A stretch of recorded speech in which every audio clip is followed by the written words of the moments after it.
Para sahabat, ini ilmu-ilmu sosial, baik ilmu politik, administrasi publik, lalu ilmu pemerintahan, atau katakanlah ilmu-ilmu sosial yang mempelajari pemerintahan, itu membenci politik. Saya sudah berbicara di sebuah video, ilmu politik kok anti politik. Silakan menyaksikan video itu mengenai uraian saya itu ya. Kalau administrasi publik membenci politik itu masih bisa dimaklumi, karena fokusnya pada administrasi manajemen yang meneruskan politik lah. Artinya ini ilmu yang secara khusus mempelajari government in action atau metode eksekutif agar kehendak yang sudah dirumuskan secara politik ini bisa dijalankan secara efektif. Tetapi yang jadi persoalan adalah bagaimana epistemologi nalar berpikir dalam administrasi publik itu dipakai oleh mahasiswa dan sarjana ilmu politik atau ilmu pemerintahan itu untuk melihat pemerintahan. Jadi yang pertama, tentu tidak ada bedanya antara administrasi publik dan ilmu pemerintahan. Yang kedua, lalu ilmu pemerintahan ini akhirnya ya pusat kajiannya terletak pada administrasi dan manajemen publik. Karena mereka membenci politik. Jadi banyak sekali ini komunitas ilmu pemerintahan, baik mahasiswa, dosen, guru besar, itu yang membenci politik. Ada mahasiswa kami, mahasiswa pemerintahan membenci politik. Jadi ini Mas Sumar, senior saya, bilang begini lah, kalau mahasiswa ilmu pemerintahan membenci politik ya jangan kuliah di ilmu pemerintahan. Kasusnya memang banyak. Ada 2 sarjana ilmu pemerintahan datang ke saya, mau meneruskan S2, magister. Yang satu mau meneruskan di Departemen Politik Pemerintahan di UGM, yang satu di Magister Administrasi Publik di UGM juga. Gitu. Lalu yang masuk ke MAP, kenapa Anda masuk MAP? Jawabannya karena saya tidak suka politik. Saya lebih suka administrasi. Loh, kok bisa? Anda kan dulu kuliah di pemerintahan itu, ya pemerintahan itu nggak akan luput dari politik. Sebaiknya dulu kuliahnya bukan di pemerintahan tapi di administrasi publik begitu. Jadi ini penyakit lama ya, anti politik membenci politik ini penyakit lama. Dan kalau mahasiswa begitu, ini karena guru-gurunya juga begitu. Leluhurnya juga begitu. Dari dulu administrasi ilmu pemerintahan itu ya isinya administrasi publik. Baik administrasi model Bestur Belanda sampai kemudian administrasi publik model Amerika. Para pendiri dan pengembang ilmu pemerintahan selalu mengklaim bahwa ilmu pemerintahan itu ilmu yang mandiri, lepas dari ketiak ilmu politik.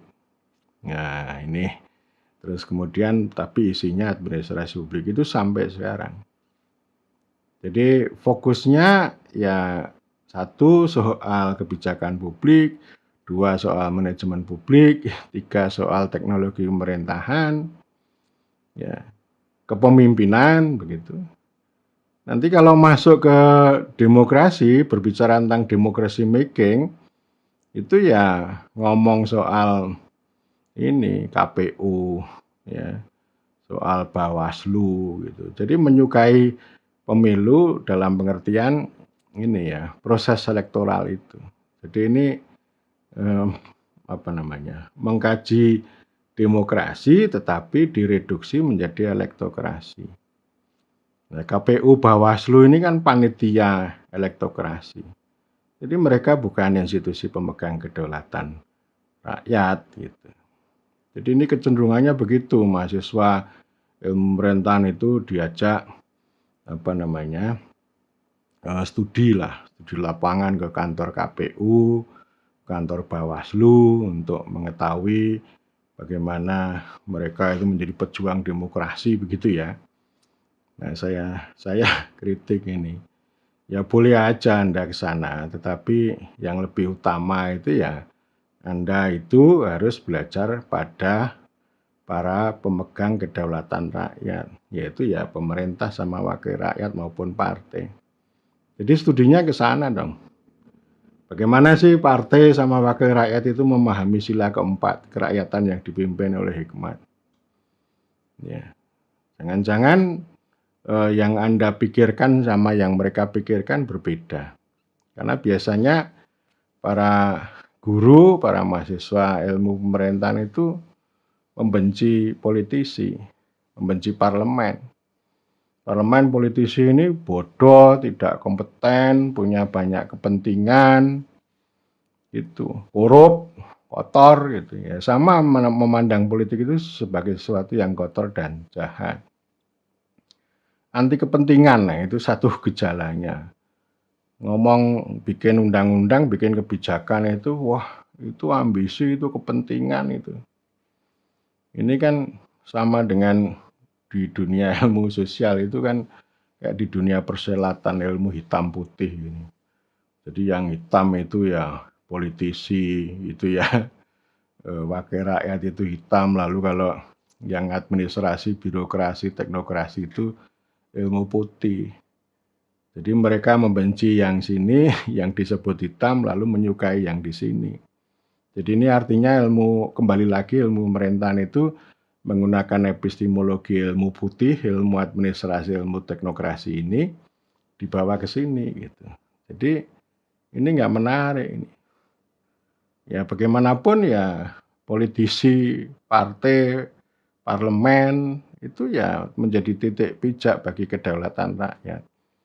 Perkara kedaulatan rakyat itu masih belum bisa diwujudkan dengan baik, ya itulah kita kaji. Karena memang sebenarnya kedaulatan rakyat ini sudah dibajak, sudah dicuri bukan oleh oligarki elit, tapi oleh teknokrasi, oleh keahlian, oleh orang-orang pintar gitu. Ya, jadi kalau misalnya orang ngomong begini, politisi wakil rakyat itu bodoh, mosok tukang tambal ban kok bisa jadi wakil rakyat. Ya kalau saya malah justru mengakui, wah itu berarti hebat dong kalau wakil rakyat, tukang tambal ban bisa jadi wakil rakyat. Saya aja membayangkan aja nggak sanggup, apalagi menjalankan gitu. Jadi kalaupun mereka itu disebut bodoh, tidak kompeten itu, ya saya kira punya akarnya. Saya pernah berdiskusi dengan Pakualam yang dulu yang sudah sedo ya, sekian tahun yang lalu gitu. Beliau itu mengatakan begini, ya, saya ini bodoh, korban kolonial, ya, tapi saya bersyukur bisa masuk ke pemerintahan. Tapi jangan tiru saya ini bodoh ya, tapi tolong saya dimaklumi. Jadi anak cucu saya termasuk sampean-sampean, jangan bodoh seperti saya. Sampean-sampean harus pintar. Dan saya akan selalu mendukung siapapun yang pengen maju, pengen pintar. Nah ini kan menarik itu ya. Artinya kita ini ya sebenarnya tingkat pendidikannya sudah semakin baik, tapi cara berpikirnya ya itu tadi, menciptakan pembodohan gitu. Jadi artinya kalau ini para wakil rakyat bodoh dan sebagainya itu kan korban tadi, ya, korban rezim ya, baik kolonial maupun penerusnya itu. Jadi kalau mereka bodoh, mereka disebut bodoh gitu, yaitu mencerminkan rakyat. Jadi wajah rakyat itu kan bisa dilihat dari mereka. Tapi bukan berarti lalu kita olok-olok dan kemudian malah justru kita bodohi gitu. Karena berbagai instrumen regulasi teknokrasi itu kan sebenarnya untuk mencegat atau bahkan untuk menciptakan pembodohan terhadap institusi pemegang kedaulatan rakyat itu. Jadi Ya mau bikin APBD aja itu kan luar biasa itu prosedurnya, syaratnya, formnya, administrasinya luar biasa. Sehingga kalau mereka mau berpikir kedaulatan rakyat itu akhirnya nggak sempat. Jadi bikin acara macam-macam termasuk Bintek yang dipikirkan yaitu regulasi itu. Ketika saya mengajak mereka untuk berpikir kedaulatan rakyat, saya malah dimarahi. Itu ngoyo-woro itu. Sekarang aturannya begini ya. Lalu saya katakan ya aturan disiasati saja. Nih. Yang penting ya kedaulatan rakyat itu harus diwujudkan. Ya. Jadi ini sebuah kekonyolan kalau ilmu pemerintahan itu sampai mengabaikan atau membenci pada politisi, partai politik maupun wakil rakyat. Sebaliknya itu menyukai teknokrasi. Ini artinya anti pada kedaulatan rakyat. Justru kemudian ilmu pemerintahan itu ya pintu masuknya adalah sila keempat. Ya, sila keempat kerakyatan yang dipimpin oleh hikmat kebijaksanaan dalam permusyawaratan perwakilan. Itu yang perlu dipelajari. Baik filsafatnya, epistemologinya, aksiologinya sampai hal-hal yang konkret. Termasuk kita memandang kepentingan. Ya, kepentingan itu menjadi bagian dari prinsip kerakyatan itu. Jadi kalau orang komunitas ilmu pemerintahan itu membenci kepentingan, ya itu aneh, sangat aneh. Kepentingan itu hal yang biasa dan itu ya alamiah. Di dalam kebijakan, dalam menyusun undang-undang itu ya itu kepentingan, itu hal yang biasa. Kepentingan itu hakikat manusia. Manusia itu ya pasti punya kepentingan, punya nalar, punya hati, punya nilai, itu hal yang biasa. Dan kita ini ya ilmu pemerintahan ini penting untuk merajut itu semuanya. Jadi ilmu pemerintahan itu bukan hanya ilmu tentang nalar, bukan hanya ilmu tentang moral, tentang nilai, tapi ya kepentingan juga ya, kepentingan, rasio, akal sehat sama nilai ini ya itulah hakikat manusia. Jadi kalau orang anti kepentingan itu namanya anti manusia, anti pada rakyat. Kebijakan maupun undang-undang itu kan itu bagaimana bisa merepresentasikan kepentingan orang banyak itu. Jadi ketika misalnya ada anggota DPR atau wakil rakyat berbicara tentang entah itu desa, entah itu daerah, atau petani dan sebagainya, lalu dikritik, oh ini ambisius ini, itu hanya untuk supaya jabatannya awet. Ya kan biasa kayak begitu itu. Yang namanya pejabat itu, pejabat pemerintahan itu kan selalu ada insentif politik. Dia memperjuangkan kepentingan rakyat ya supaya posisinya awet, itu hal yang biasa. Tapi yang penting rakyat itu dapat gitu. Ya. Jadi ini sekali lagi ini pertarungan antara ilmu putih sama ilmu hitam itu ya.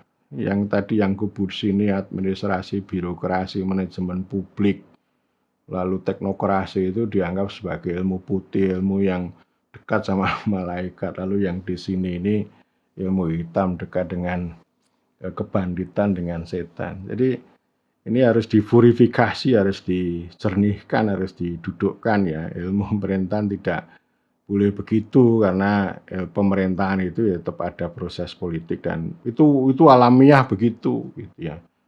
Saya sudah bolak-balik mengatakan bahwa pemerintahan itu ya politik, hukum, administrasi, lalu ditambah dengan manajemen dan teknologi. Ya, jadi itu sebuah urutan koheren. Dimulai dari politik ya. Kemudian menjadi hukum. Hukum dilaksanakan dengan administrasi.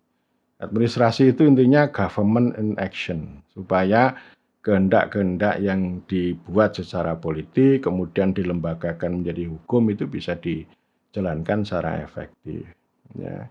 Ada input politik, ada proses pemerintah, ada output administratif.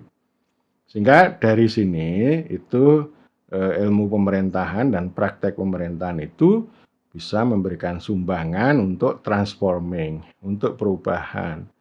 dari people, dari rakyat secara politik gitu ya, menjadi warga secara hukum. Jadi itu satu koherensi secara utuh. Tapi kalau misalnya orang itu memenggal gitu ya, politiknya dihilangkan, lalu hukum dilupakan, lalu hanya jadi administrasi. Ya, itu namanya bukan pemerintahan itu. Ya, bisa saja itu penggalan pemerintahan. Nah, apalagi kalau kemudian orang itu lebih sibuk ngomong tentang teknologi-teknologi gitu ya, yang kemudian mengabaikan yang di sini. Jadi sekali lagi ini teknologi ini kan ya ini perangkat untuk memudahkan manusia, untuk melayani manusia, untuk mendukung pemerintah begitu ya. Jadi dia bukan apa ya kalau dia jadi kekuasaan itu namanya teknokrasi. Jadi dia bisa bisa mengatur politik, bisa mengendalikan politik, bisa mengendalikan hukum dan administrasi. Demikian juga dengan ini administrasi ini kalau dia terlalu kuat dan anti politik, makanya disebut sebagai pemerintahan birokratik. Kalau di Amerika disebut sebagai negara administratif.